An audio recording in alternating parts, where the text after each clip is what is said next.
Hello friends, welcome to વિશારદ. મિત્રો, આજે આપણે જૂન 2024માં લેવાયેલ UGC net computer science paper અંતર્ગત પૂછાયેલા એક મહત્વના પ્રશ્નની ચર્ચા કરીએ. મિત્રો, પ્રશ્નમાં આપણને બે ફઝી સેટ્સ આપેલા છે અને એ બંનેનું ઇન્ટરસેક્શન ફાઇન્ડ કરવાનું છે. તો આ માટે મિત્રો આપણને ફઝી સેટ શું છે તેના વિશેની માહિતી હોવી જોઈએ. મિત્રો, જ્યારે કોઈ આપણને વોવેલ માટેનો સેટ બનાવવાનું કહે છે ત્યારે કોઈ પણ વ્યક્તિને કહેવામાં આવશે તો એ 5 એલિમેન્ટ્સનો સેટ બનાવશે, જેમાં એ, ઈ, આઈ, ઓ, યુ તેનો સમાવેશ થાય છે. સેમ એવી રીતે જ્યારે કોઈ પણને 6 સ્ટુડન્ટના ક્લાસમાંથી ગુડ સ્ટુડન્ટ્સ અને બેડ સ્ટુડન્ટ્સ એ માટેનો સેટ બનાવવાનું કહે છે ત્યારે જેટલી વ્યક્તિઓને તમે આ સેટ બનાવવાનું કીધેલું હોય દરેક પોતપોતાની રીતે અલગ અલગ સેટ્સ બનાવશે. બધાની વેલ્યુમાં તમને ચેન્જીસ જોવા મળશે. શું કામ? કારણ કે કોઈ પણ વ્યક્તિનો ગુડ અને બેડને માપવા માટેનો રેશિયો અલગ અલગ હોય છે. તો આવી વેલ્યુને ફઝી કહેવામાં આવે છે કે જેને આપણે ઇઝીલી માપી નથી શકતા, કે જેની વેલ્યુ ફિક્સ નથી હોતી. એ માટે જ મિત્રો ફઝી સેટમાં મેમ્બરશિપ ફંક્શન ડિફાઇન કરવામાં આવે છે કે જેના બેસિસ ઉપર એલિમેન્ટની વેલ્યુ ફિક્સ કરી શકાય. અહીં મિત્રો ફઝી સેટની એક પેર આપેલી છે જેમાં પહેલી વેલ્યુ એલિમેન્ટ છે and second value membership function છે. અને તે મેમ્બરશિપ ફંક્શનની કોઈ વેલ્યુ નક્કી કરીને ક્લાસમાંથી ગુડ સ્ટુડન્ટ્સ કે બેડ સ્ટુડન્ટ્સને ડિફાઇન કરી શકાય છે.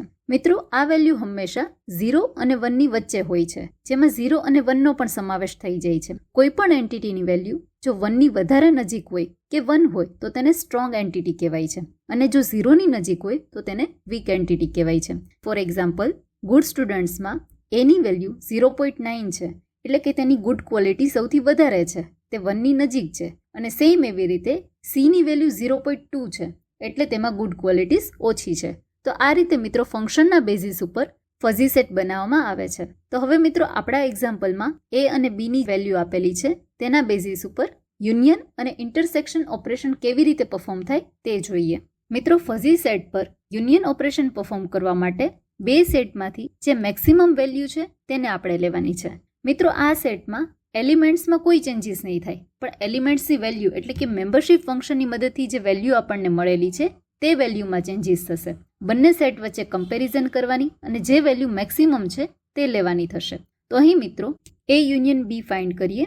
એ સેટમાં x1ની વેલ્યુ 0.3 છે અને બી સેટમાં x1ની વેલ્યુ 0.5 છે. તો બંનેમાંથી મેક્સિમમ 0.5 છે, એટલે પહેલી વેલ્યુ x1ની આવશે 0.5. સેકન્ડ, x2 માટે એ સેટમાં 0.7 છે અને બી સેટમાં 0.2 છે, એટલે x2ની વેલ્યુ આવશે 0.7. અને x3માં એ સેટમાં વેલ્યુ છે 0.4 અને બી સેટમાં છે 0.5, એટલે મેક્સિમમ વેલ્યુ 0.5 છે, એટલે x3ની વેલ્યુ આવશે 0.5. તો આ રીતે મિત્રો એ યુનિયન બી એટલે કે બંને સેટમાંથી જે મેક્સિમમ વેલ્યુ છે તેને ફાઇન્ડ કરીને સેટ કરવાની હોય છે. સેમ એવી રીતે ઇન્ટરસેક્શન જોઈએ. તો મિત્રો ઇન્ટરસેક્શન માટે બંને સેટમાંથી મેમ્બરશિપ ફંક્શનની વેલ્યુ જે મિનિમમ છે તેને સેટ કરવાની રહે છે. એટલે કે એ સેટમાં x1ની 0.3 મિનિમમ છે, ત્યારબાદ x2 માટે 0.2 અને x3 માટે 0.4 વેલ્યુ મિનિમમ છે. તો આ રીતે મિત્રો ફઝી સેટ પર યુનિયન અને ઇન્ટરસેક્શન ઓપરેશન પરફોર્મ કરવામાં આવે છે. મિત્રો, આપણા પ્રશ્નમાં આપણને આ બંને સેટના ઇન્ટરસેક્શનની વેલ્યુ શું છે તે ફાઇન્ડ કરવાનું પૂછેલું છે. તો પ્રશ્ન જોઈએ. આપણો સાચો વિકલ્પ આવે છે ઓપ્શન 4, x1 0.3, x2 0.2, x3 0.4. તો મિત્રો, કેવો લાગ્યો આ વિડીયો કમેન્ટ કરીને જરૂર જણાવજો. જો મિત્રો તમને આ શ્રેણી પસંદ આવતી હોય તો વિડીયોને લાઇક કરો, શેર કરો એન્ડ સબસ્ક્રાઇબ કરો Visharad YouTube channel. Join Visharad to be Visharad. Thank you very much.